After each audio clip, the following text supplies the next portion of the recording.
Hello, everyone. I'm Asha Nayaswami, and today we're with both James and Vivekadevi. Mhm. Every married couple, their stories intertwine, but when we've been listening to you this week, your partnership seems uh, sufficiently central to your life experience that I thought both I and everyone would enjoy seeing you together. So here you are, actually in the same room. Not even social distancing. This is Good. social distancing within the same houses, okay, when you're both quarantined. I just wanna say that out loud. Yeah, it's You're important. both quarantined We are and both. have been for weeks and weeks and weeks, so they're not being irresponsible. Yeah. So, I would actually just sort of like you to answer either collectively or sequentially, as you wish. Um, it's heartening for people these days to see a long marriage and a marriage in which spirituality is central, in which, as people have heard you talking, you've gone through a lot together. Sort of,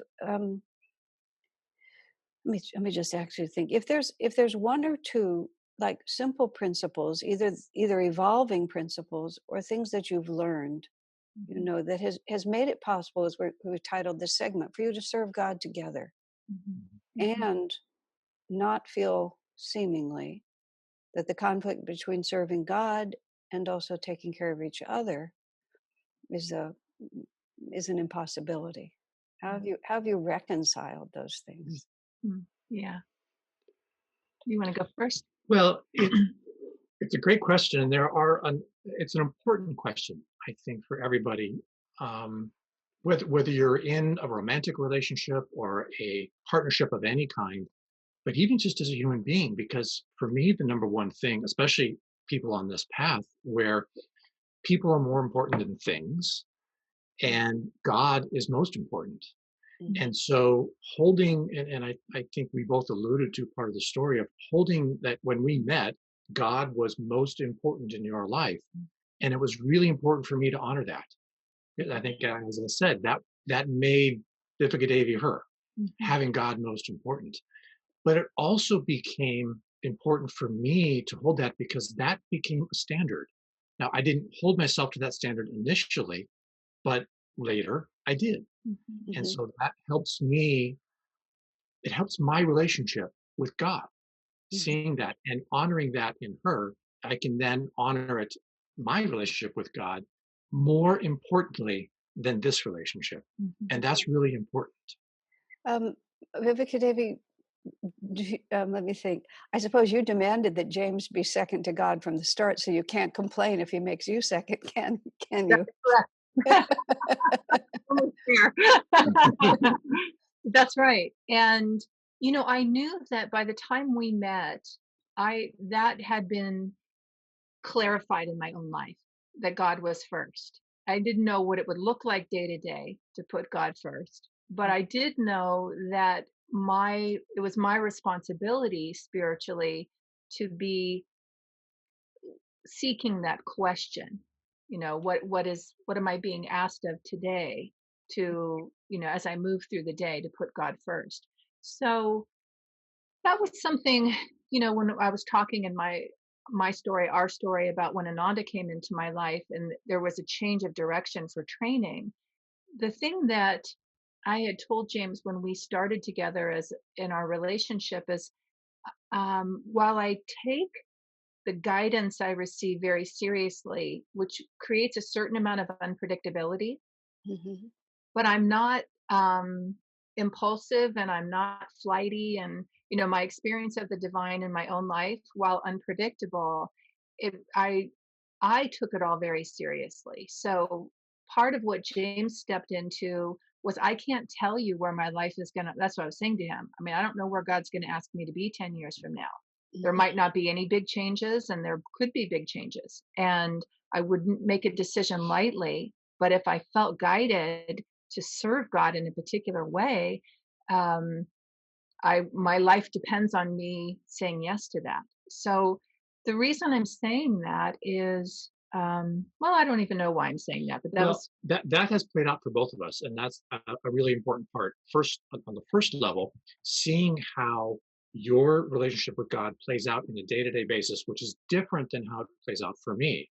Which, first of all, gives me ideas, Hmm. maybe for both of us, but also the recognition that it can change from day to day, week to week, month to month, year to year. So that, for example, part of my story in my career, when I left that coffee company a little over 3 years ago, I didn't know it initially that there was a calling, but you could honor that. Okay, I got this message of no, don't stay, and help me through that transition, and ultimately work for the sangha, Hmm. all and unto all the time, because it was the same thing, kind of in Absolutely reverse. was the same thing. I recognized it. It felt like a divine call to me within James. Hmm. And I knew just really what you're saying, Asha, in all fairness, Hmm. if he's feeling called by the divine, however insecure it might then appear financially to our life, which it was a big change. It is a big change. That being said, if James was being called by God, his own spiritual life is resting upon this choice. This is the way he's going to deepen spiritually. Then it's it's not only important that he do it, but I'll say this: there's another premise there, and this is to me the premise of in our consciousness, the practice of brahmacharya or Brahman. God's will is good for all.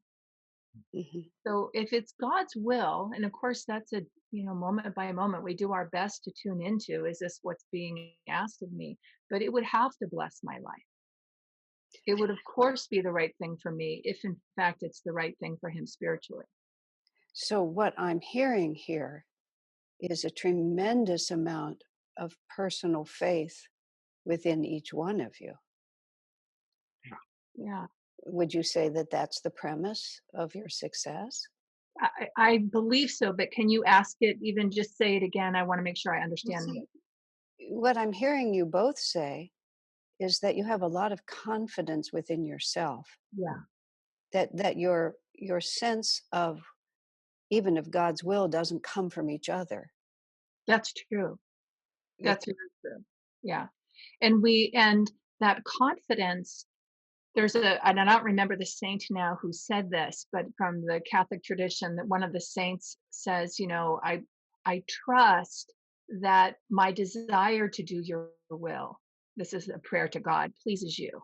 And part of that prayer is that if I get it wrong, we're doing our best, right? So definitely, we just don't take it lightly. We never take a big decision lightly, but there is a personal responsibility to be discerning and be deeply listening, and then follow that. You test it as you go. There, Mhm. well, there was a moment when James was, as he shared in his story, he got the message to leave. mhm, I can say for myself, gulp. mhm, Like, okay. I mean, I know at the moment it's like, well, I know what my salary is. I mhm. know what your salary has been. Okay. And so, but we just stayed in conversation. It wasn't much time before he felt this beautiful inner um, wave of joy associated with it. Right. And so that's when I could feel it was a divine call. I just felt that. I felt like, okay, well, whatever nervousness I have, I need to go to God. Yeah. I need to go to God and say, okay, help me to support my partner. Help Yeah. me to say yes. The other thing to add to that is, because when we met in the first, I'll say the first 10 years of our marriage, I wasn't on a spiritual path, even though half of that I was practicing Ananda, Right. Pong Saw, and so on and so forth. So it didn't start off for me with that faith in God manifesting through me. But here's what it did start off with, and I could work with this, and in fact, I still do. When we met, it was for both of us instant recognition and instant love in that regard, unlike anything either of us had ever experienced before in any personal relationship. So deep was that I think we both knew there's a purpose here. Mm. We don't know exactly what it is, but something, however that purpose is going to fulfill, we're going to recognize it. Mm. Mhm. And we spent 10 years on a path that we thought it was. And then that's what led to that I think I praised it the other day, the great adventure, where we completely changed our path because it didn't feel like we were fulfilling that purpose. Mhm. So a recognition that there is something greater trying to happen, regardless of what the spiritual path is, Mhm. was that faith, that belief was very strong from the moment we met. The other thing I'll say, and what I'm hearing you talk about, James, is that, one of the guidelines for me is the 8 manifestations of the divine that Yogananda gave us, right? To know super consciousness, to have a sense of it. So within our partnership, it looked great, right? I mean, so if I think about the levels of consciousness on a conscious level, other than having children, which we had a plan that, okay, after 10 years, if we don't have our own, then Mhm. we'll adopt. So we Mhm. were poised for that. So everything looked good. All the boxes were ticked, but the energy, the vibration, the joy of vibrancy wasn't there. And my own intuition was telling me, um, my soul wisdom was saying, children are not the answer. Mhm. Children Mhm. in our life, I mean, it's a beautiful choice, but I Mhm. feel on a soul level, something else with the message that I felt was something else maybe trying to come through you Mhm. together as a partnership. Mhm. So it was literally on an energetic level that we chose to change the direction of our life and listen energetically for, are we on the right course? Mhm. Right? Is there more joy happening with the Mhm. choices that we make? Mhm. More peace, more centeredness, more, divine power, a sense of grace. James, in the conversations we had the 2 conversations you had earlier, you mentioned the fact that even though you weren't thinking consciously about attunement with God, when you look back at your life, you realize how much intuition you had and Yeah. how much you were being guided by forces that were beyond your ego. Yeah. So some of it, one way or another, is a bit of vocabulary. From the point of view of my saying that you were both strong in yourself. You Mhm. brought to the partnership a spine. We You weren't, really did. yeah. Yeah. Yeah. You James, when we've worked with couples, he came up with, I love some of the phrases he will come up with. And one was, it takes a strong me to mhm, create a strong we. right. And Exactly. that's very true. And in terms of synergy, s- our experience with synergy of 1 + 1 = 100, Hmm. not just two. Energetically, there needs to be an ability to stand, as you said, in your spine, to stand very strongly in your own understanding and in your truth, and bring that to the table and make space for the other person's truth to say, okay, what's yours? Now, I'm not one who believes that there's always a dark underside to things. And I'm not trying to pry beyond what is appropriate. But inevitably there must have been days that were harder than others. Absolutely. Yeah. So if you were if you were if you were to then summarize sort of what have been the major hills that you've had to climb, or veils that you've had to get through, not just personally but that are universal, because much of what you've said now, I mean, what would you say would be the biggest challenges or the most relevant challenges you've had to go through? So, do you want me to start on this? Who Go ahead. gets to go first? Well, when we started our great adventure, we did some different traveling, and we went to this one place that was a spa. Actually, it was a lovely experience. They had workshops and classes, and there was a woman from Oxford who was giving a course on creativity. And so she was just outlining the principles of creativity, what one can expect. And she used the famous Einstein, his not Einstein, sorry, Edison. Edison, yeah. So, but anyways, her one of her cornerstones to creativity was frustration. She Oh. said there's a period of time where it's not working. It's Hmm. it's not working, but you're in the flow and you don't get discouraged by that, or you stay with it. So that's why Edison is such a great example.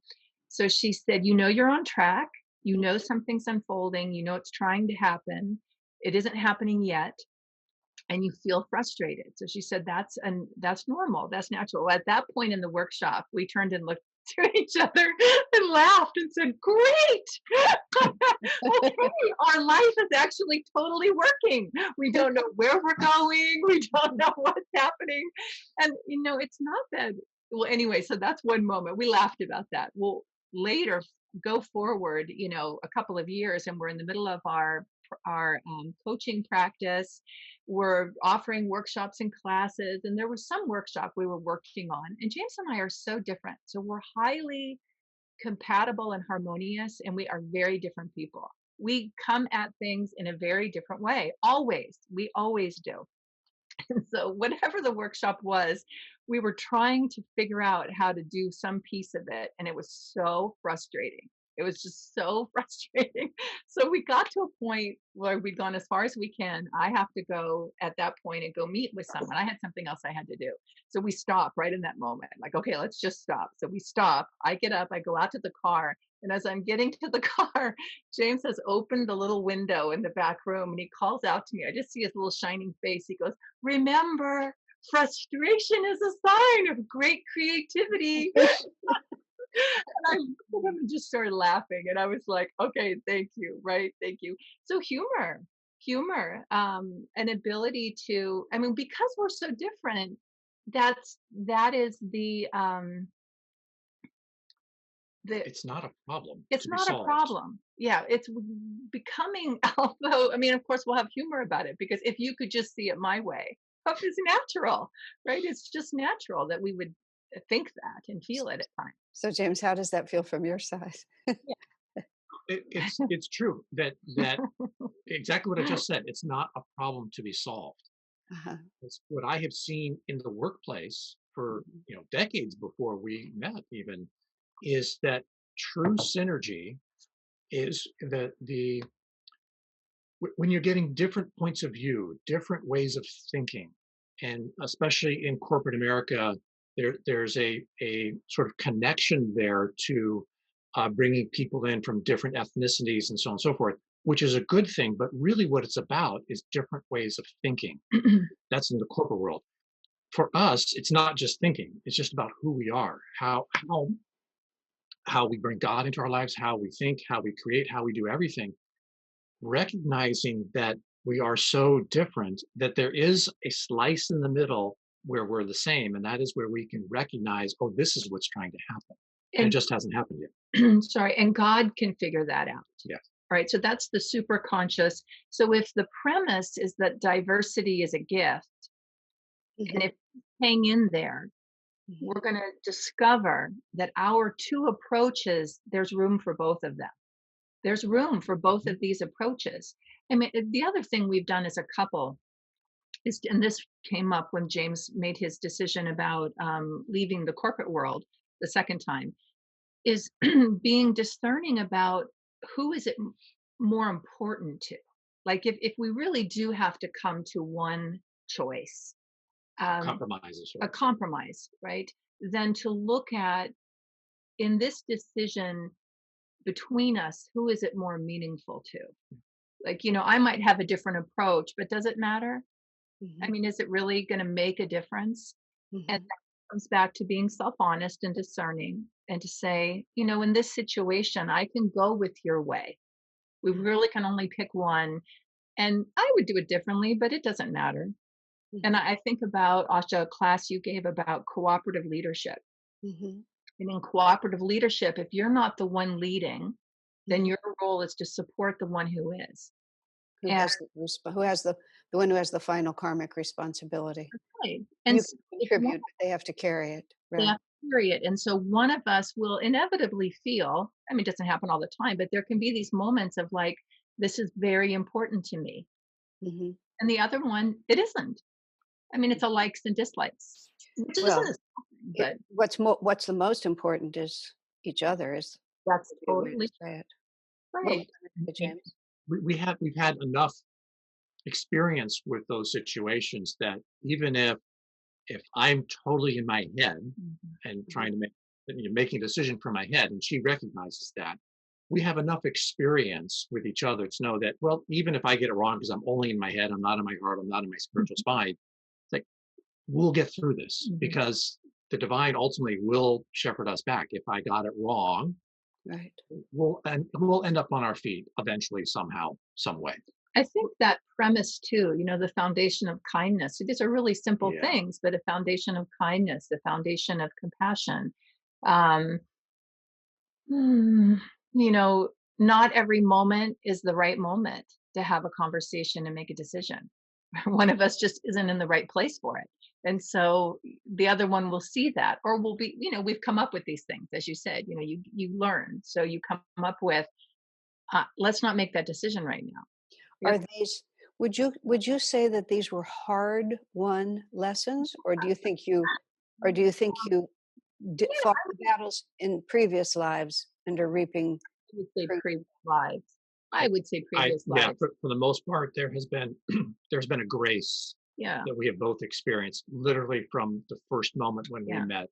Mhm, And that grace just keeps showing up over and over and over again. Sometimes the grace shows up and it's difficult, mhm, but usually, almost always, there's a recognition of this is the thing to do mhm. When we so the hard won moments, Drupada did a reading for us, and he said, kind of talking about together. together, and he used the image of mountain goats. He said, "You're both very strong, and you have." Pardon me. Oh, how wonderful. Likened to a mountain goat. Yes, okay, moving right along. Very like, you know, so every Just once in a goats. while, just goats, every once in a while, we recognize that energy in us, right? We're kind of like the mountain goat, where you're going to butt heads. Like, so, and honestly, when we changed the paradigm of our life, we did challenge ourselves. My goodness gracious. Before that, literally a dear friend of ours in Ananda, the minister, we were happened to be visiting right when we were on the close to the eve of this decision, right around where, and so I went out to lunch with them. James was working that day, and they were really questioning if this was a good idea for James to leave his work, for Mhm, us to like head off on this great adventure. Who knows where we're going to go? mhm. And because primarily they were saying you have so much harmony in your relationship. In essence, are you asking for too much here? Like, you have a very good relationship and you're changing it because you feel like it could be more vital. It could be like, I mean, it were all fair questions. What was interesting to me is I got so strong in my, no, this is important. We haven't realized our potential. We need to realize it. But my friend, each time he was asking me these questions, part of me was like, oh boy, these I better be right about this, right? Saying, am I asking too much of James, for heaven's Yeah. sakes, right? Like, and here was one of the Because moments specifically because I was not on this path. he wasn't, and he, Mm. it didn't originate within him this question of have we realized our potential? But when I asked him, "Are you as happy as you thought we would be or could be?" When you asked me. When I asked him that, which and he could tell I was asking him seriously, he said no. I said, I'm not either. And I said, you know why? He said, no. I said, I don't either. I feel like we've ticked off every box anyone ever told us to tick off. We supported, but our lives were so parallel, and there was something, a synergy was not happening. There was a synergy that was not happening. And so I go to lunch with my friend. He's challenging me. I'm watching this energy rise in me. And part of me is like, you better talk to James about this. So I did when I got home. How was your lunch? How'd it go? And I told him, I said, our friend is really wondering if this is a good idea. And maybe I'm asking too much of you. James, Maybe. did you ever feel, I mean, you can feel magnetized by Vivekadevi. Did you ever feel compelled, driven? You know what I mean? Pushed, I guess is actually the word I want. There's a difference between being magnetized and being pushed. And even being pushed isn't bad. Behind every great man, there is a great woman, pushing from behind, because the Shakti activates the male energy. That is a dynamic that happens. I mean, could you comment on that, or what do you think? Yeah, I don't think so. Not certainly not in any of the big decisions. No, Uh-huh. there, Uh-huh. that I did not feel pushed in any way because part of it is my personality wouldn't allow me to be Mhm. Uh-huh. a coach within me because I Mhm. would just push back. This would be the mountain goat who would just plant his feet and put his Oh, head down. Okay. Never Uh-huh. work. it would never work. Uh-huh. And, so if for no other reason, then I don't think I've pushed back in terms of these big decisions. It's not, do we buy this brand? Do we buy that brand? Was in the grocery store? Yeah, but Yeah. those are small things. Mhm. But it's interesting when just to continue that story, when Vivekadevi came home with this lunch with the minister friend, and is she asking too much of me? I got upset. I got that You same did. level of energy. Well, yes, I can do this. I can do this. This Uh, isn't too much for Why me. is he questioning me? I can do Yeah. this. Why do you think I'm weak? And I had the same. It's like, where'd this energy come from? It was great. I go, okay. Because our friend was saying, he asked, do you argue? And we were married at 9 years, coming on 10. I'm like, mm-mm. He said, have you ever had an argument? No, no. And he said, you've never had an argument and you're going to change your whole life. like, like, what are you doing? I'm Now, glad that this minister remains nameless because he might have a wife. and years later we talked to him and he said to James, I wasn't thinking enough of you. And James said, that's right, right? But actually, sometimes such questions are divinely inspired Of course they were. because what it does is precisely that somebody doubts you, Yeah. and then all of a sudden you realize, because sometimes you see, not that you were, but Right. sometimes a person plays weak and everybody sympathizes and it works. But then when Right. they actually believe that you're weak, Yeah. that activates quite a different Yeah. DNA. It was such a gift because it rallied within both of us. I mean, I listened to myself tell my friend, we must do this. We must, and then a part of me is like, where's that energy coming from? And just like James, the same thing happened. But you also said something extremely significant there, which is self-evident in both of you, that you're communicators. Yeah. So when they ask the question, do you argue? Often, because the answer to that is quite obvious. No, you communicate. That's true. Right. That's true, Asha. It's just that you communicate, and it comes back to the fact that you have sufficient self-knowledge that you can communicate rather than argue. People argue because of lack of self-knowledge. That's true. It's also, and this is really important, and it's something that we teach in the communication part that we teach, is not just speaking, it's also listening, taking the other perspective. And that's something that we both were trained in different ways, in different traditions, as it were, but that's a strong part of communication. It's half of communication, is listening and feeling heard. Sorry, go ahead. I was going to say, in the past, you did a lot of couples coaching, but you're not. That's not your. That's still your capability, but it's not your present vocation. Correct. Right. I mean, I have felt since our coming here, there's a whole here to Palo Alto that there's a beautiful model that came through our coaching practice of the sacred path of partnership. So I've always said to James, someday I'd love for us to do that again. It was so. So it's too obvious a question. I'm just sitting here, but it's just too obvious a question. Seeing, hearing, and watching the experience. So it's an open question to be considered. Yeah. Is where and how can that experience be used? Yeah. Yeah. Because in this, Divine Mother needs helpers. Divine Mother needs helpers, especially in this area. This is a generational area of misery for people. Oh, Yeah, true. we all know that. Yeah, very true. Very true. And the other part of that is, and just exactly how we started off, where one person in the marriage is on a spiritual path and the other is not. Right. We see this at Ananda here in Palo Alto all the time. Yeah. And it's not about upholding that the partner who's not will suddenly get on a spiritual path. Sometimes yes and sometimes no. But it's about how to interact within that partnership when one is and one isn't. Because I'll say again, what Yogananda taught is, spiritual principles are universal. Right. So they're universal. You don't have to be on a particular path, which is what I recognized in James when we met. I knew. I said, well, you could be on the same path as me and not emanate any of these qualities. Right. You are living by principles that work, right? That we're living by the same principles. Right. And that's what matters.